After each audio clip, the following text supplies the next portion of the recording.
Herb. Herb is a plant. I mean, herbs are good for everything.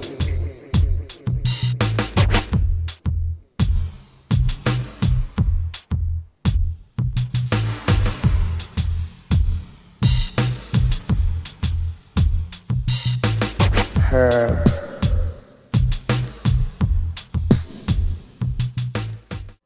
Welcome to Eugene Cannabis TV. You got your host, DanK, and we got Peke with us today. Came down from Salem again. I appreciate it when he makes the trip.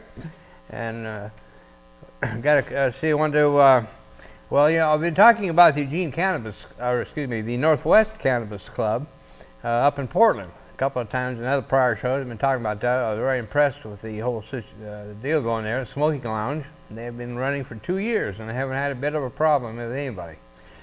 And now I come up with a story out of Nevada, and I'm thinking, whoa, check this out. This was in the Las Vegas Review-Journal, and written by Colton Lockheed, dated September 11th. Nevada local governments have okay to license marijuana lounges.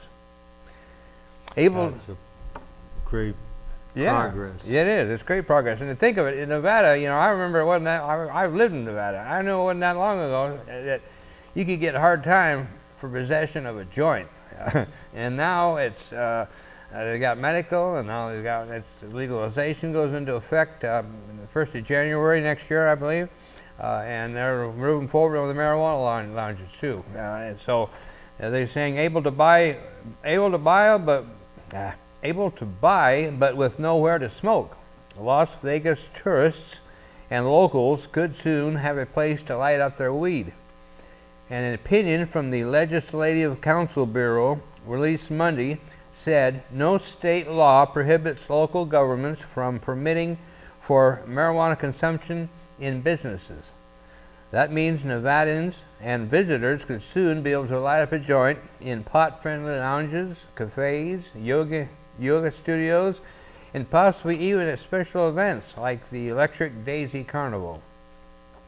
I really believe that Nevada can be the marijuana capital of the world, said Nevada's godfather of pot, State Senator Tick Sigerblum, Democrat, Las Vegas, and this will be one more thing in our toolbox. Adults 21 and older have been able to legally buy marijuana in Nevada since July 1st. But because casinos have been instructed not to allow marijuana use on their property, which put their profitable gaming licenses at risk, most tourists have no legal option to consume it. Andrew Jolly, CEO of the Source Plus Source Dispensaries and president of the Nevada Dispensary Association, said the opinion is a step in the right direction. We have to be able to give tourists an option rather than a blanket statement that it's just not allowed on the strip, he said. But Jolly said it's not just about tourists.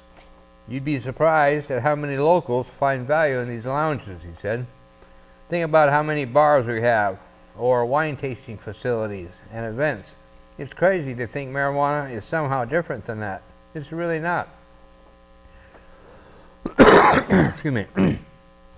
Now the onus falls on local governments to decide whether they want to allow forms of public use within their borders. Clark County, through its Marijuana Advisory Panel, has discussed the prospects of marijuana lounges, including a pilot program that would allow dispensaries to let patrons smoke inside the shops. The panel is expected to meet next month, and Jolly said he expects the lounges to be a prime discussion topic. Clark County Commissioners will discuss the issue at their meeting next week, County Chairman Steve Sisolak said. I do feel it is very important for the people who are coming from out of town, the tourists, which are a big contributor to the industry's business, I'm told, to have a place where they can legally and safely consume the product, he said. Solak said he's not sure how consumption will look in Clark County.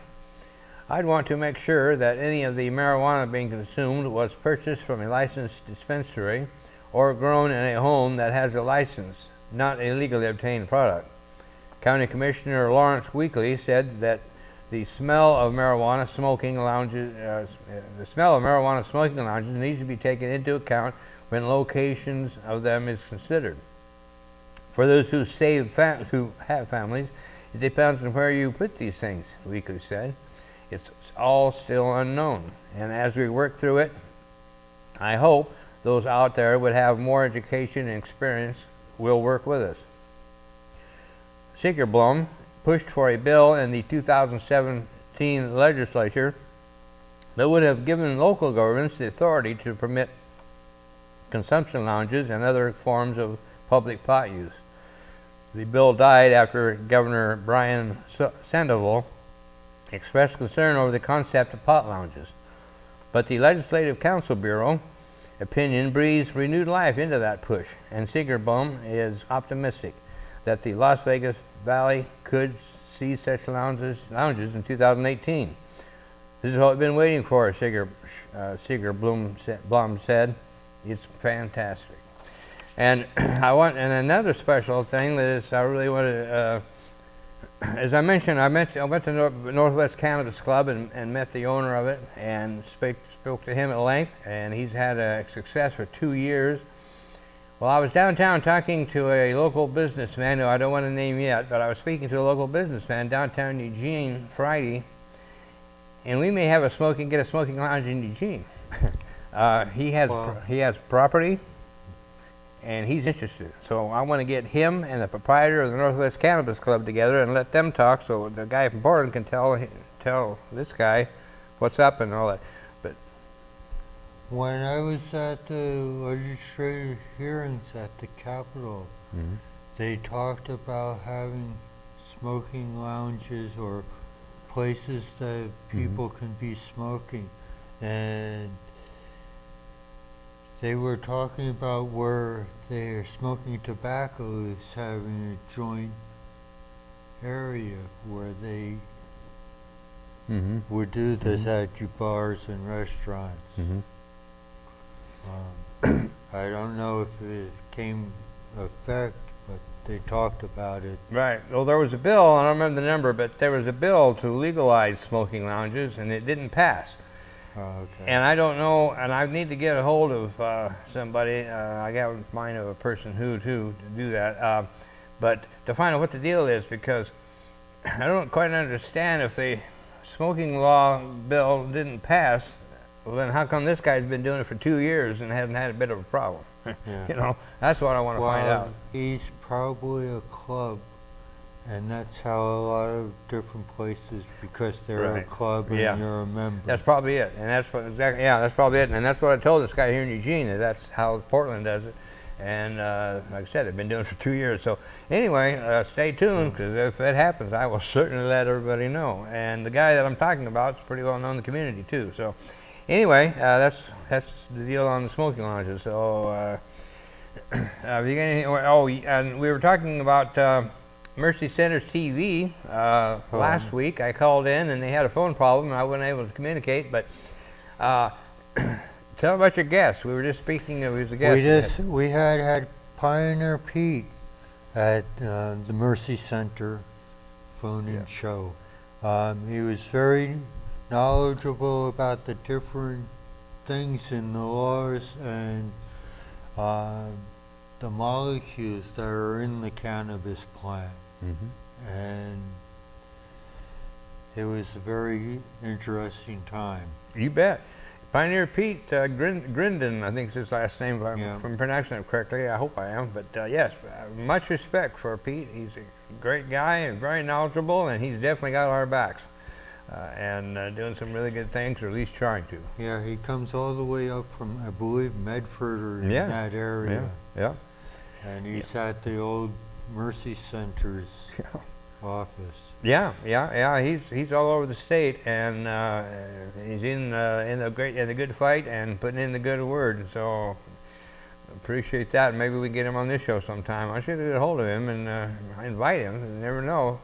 I've told other people that anytime you're in town on a Monday at 5:30, let me know. Come on by, because I'd love to have you on the show.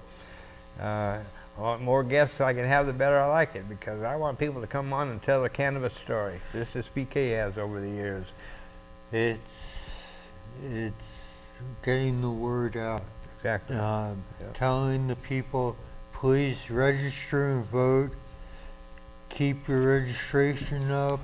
When the voter pamphlet comes out, read it with your children, read it with your neighbors. Definitely. Because things are happening.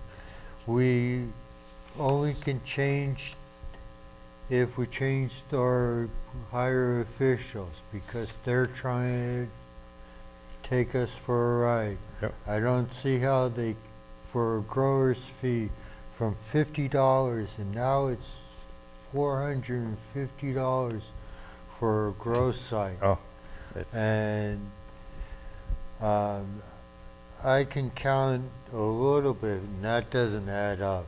yeah. Oh, yeah. Good point. Yeah, they're very true. It's like the story here I have. High taxes on marijuana will keep California's black market thriving. And it'll do the same thing in Oregon. So every time I talk about California, think about this, because this is Oregon too. The subtitle is, as the state prepares for legal marijuana retail, illicit businesses may be the biggest winner. This is written by Terry Hacienda, September 28, 2017. And that was in the Fresh Coast, freshtoast.com. When California finally allows sales of recreational marijuana next year, retailers will soon be competing with illicit growers for customers. The Golden State's high cannabis taxes will keep black marketers in business and stifle government revenues in this new market, according to Fitch Ratings, a credit ratings and research firm. Fitch Ratings research made available earlier this week finds that the effective tax rates on non-medical cannabis can be as high as 45% when accounting for both state and local levies.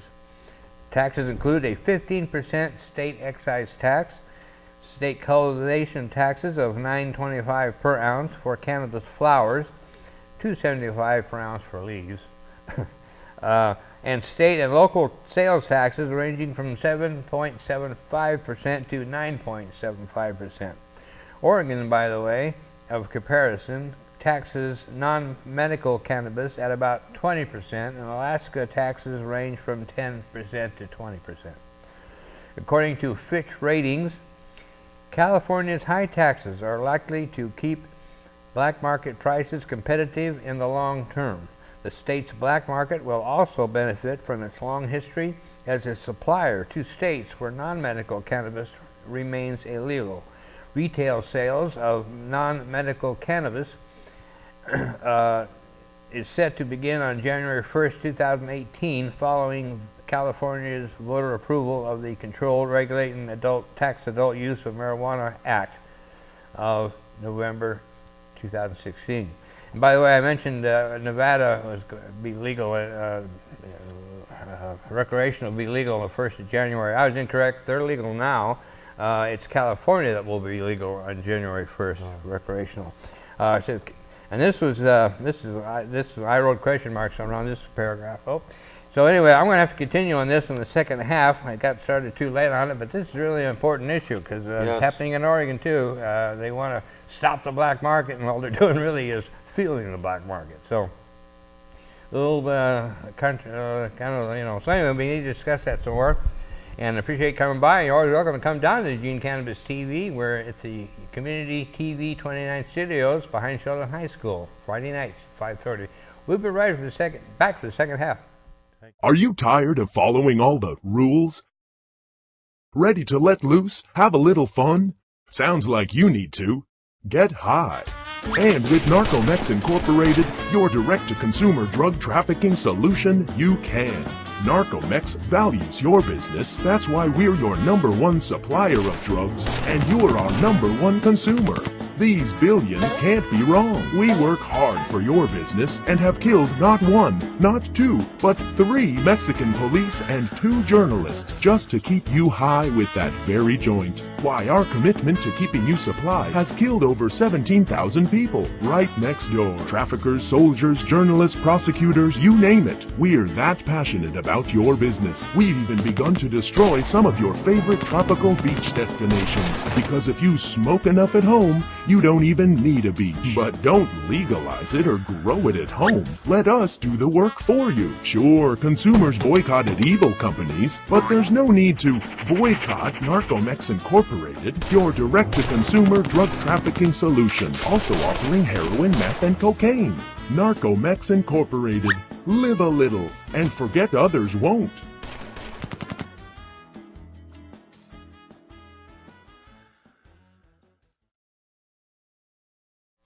Welcome back to the second half of the Eugene Cannabis TV show. You got your host, DanK, and our guest, Peke, come all the way from down Salem, the Mercy TV centers. Mercy TV, and which is part of the mercycenters.org. Yeah. Their phone number is 503-588-6444. Friday nights at 7 to 7:30. Give us a call. We'd love to hear your cannabis questions. I'm a producer of that show and My Garden, where I show how to grow a medical cannabis garden. Excellent, excellent. That's right, yeah, that's great. There's a lot of information out there, and we got a lot of people that are really willing to help. And I appreciate PK spreading the word and telling them how to do it. You've been doing it for many years, so you can definitely benefit. Well, it's because of you I started the shows up in Salem. Great, great. It's all my fault. That's great. Well, we're continuing on this story. High taxes on marijuana will keep California's black market thriving, and this is the same things happening, same thing in Oregon, in any state, as far as that goes. Some of the people I hear that are growers, and we help our friends out, there's not those friends anymore. They go to the dispensaries, and they think they're getting a better quality than our homegrown. Interesting. Yeah, well. This is the paragraph that I had marked that I really wanted to look at and talk about here. California won't be the first state to grapple with a massive black market after voting for legalization. The report notes that Colorado, Washington, and Oregon each lowered their cannabis taxes following legalization to address black market competition. I don't remember Oregon lowering anything black and citing the black market. Do you? No, I haven't heard that either. I don't know where that's coming from, but I have my doubts on that one. I know they somehow knows how to start $50 to $400, and if you don't fill out this application, if you're a patient grower, before December 1st, you'll be disqualified from the medical program. Yep. You tell me, isn't that a threat? Yeah, it is. And after overcharging for so many years, they just keep working against patients. It's just disgusting. They're violating Section 20 of the state constitution, where all people should be treated equally. And the medical cannabis patients, we've been their milk cow over the years. They've taken the money out of the bank account and helped the other departments in the health department. They didn't ask the patients if we can take that money out, and being charged ridiculous amounts. Right, and the idea of the program to begin with was to be self-sufficient. Well, they've gone beyond that. It was way more than self-sufficient, and as Peke was mentioning, became a cash cow, and now they've drawn millions of dollars which came out of the pockets of sick people. Yes. And they had no recourse to get it back, and plus they got lousy service in addition to that. So it's been a disgusting... The state didn't do one research project on the cannabis or their patients. Right. Yeah, it's just despicable. Anyway, it says Tony Logan, chairwoman of the board of the California Growers Association, an advocacy group for small-scale marijuana producers, told the New York Times The black market price for an eighth of ounce of marijuana is around $20, compared with $50 in current medical marijuana dispensaries. That varies, that right there varies quite a bit. It can't the 20 in the black market is probably accurate, depending where you get it. $50 medical marijuana dispensaries, you could find a $50. It depends on what strain of True, cannabis exactly. you're Right. talking about. Exactly. Wally Bowie would get you be more expensive than homegrown. All of a sudden they are calling their buddy again, Logan told the Times, referring to black market vendors who have thrived in California in recent decades. The only effective remedy to the problem is increased law enforcement, who will be tasked with cracking down on established black market outlets, which are prevalent throughout the state but dominant in Northern California. We would be turning these law enforcement agencies against their own communities, said Terry Garnett, a manager of Sustaining Technologies, a marketing company that researches the cannabis market in Sonoma County.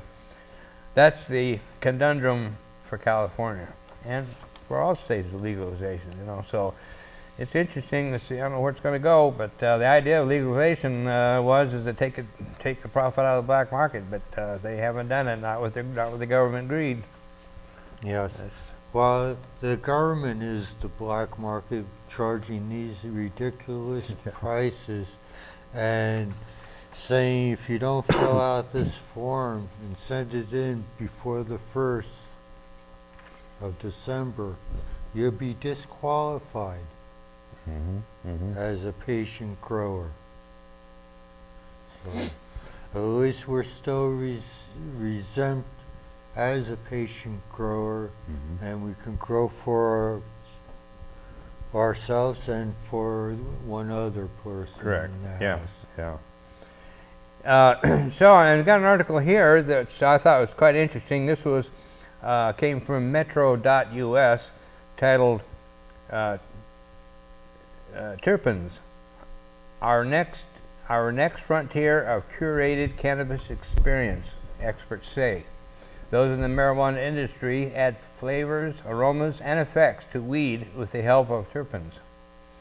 For the marijuana novice, weed is just weed, but for the cannabis connoisseur, there's a whole world of flavors, scents, and effects, and it goes beyond just different types of strains.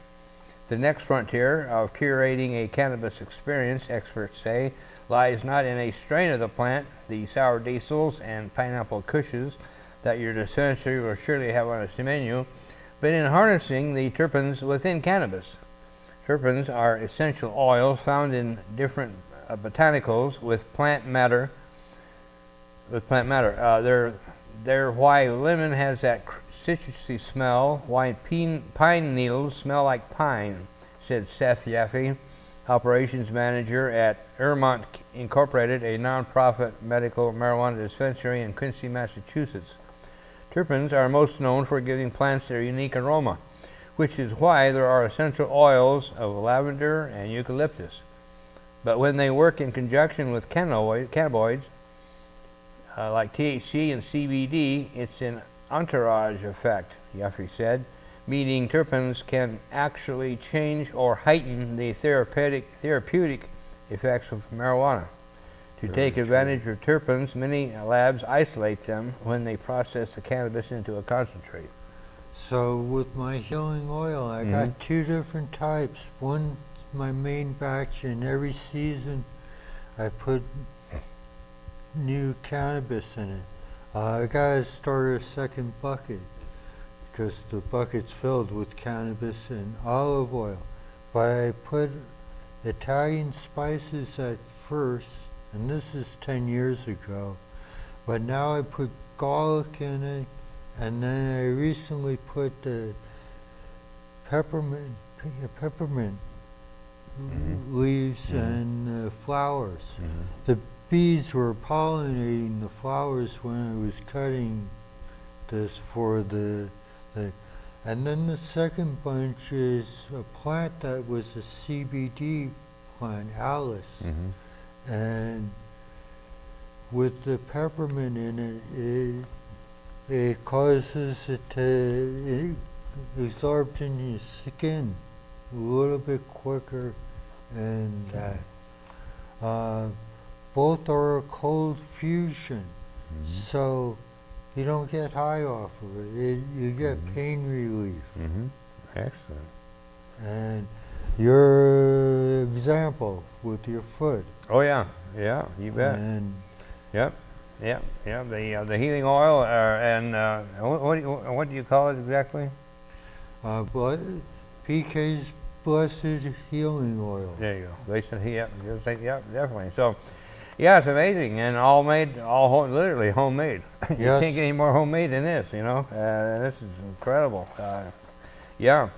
And so, And this was tested once before I accidentally added the peppermint extract, and that had the alcohol as the main ingredient. So I had to keep the container open for a month and stir it every day to let the alcohol evaporate.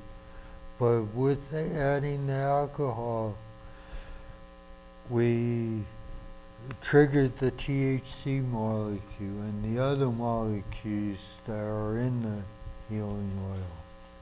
Now you get high off of it. and you see, it had it tested. What Yeah. did the test results come out with? I mean, basically. It had a lot of different things on it, and I can't remember the different, but it had 0.05 THC level. As Sonny's was tested at the same time, and his was a heated version of it. And all the numbers were positive and in the high range. Excellent.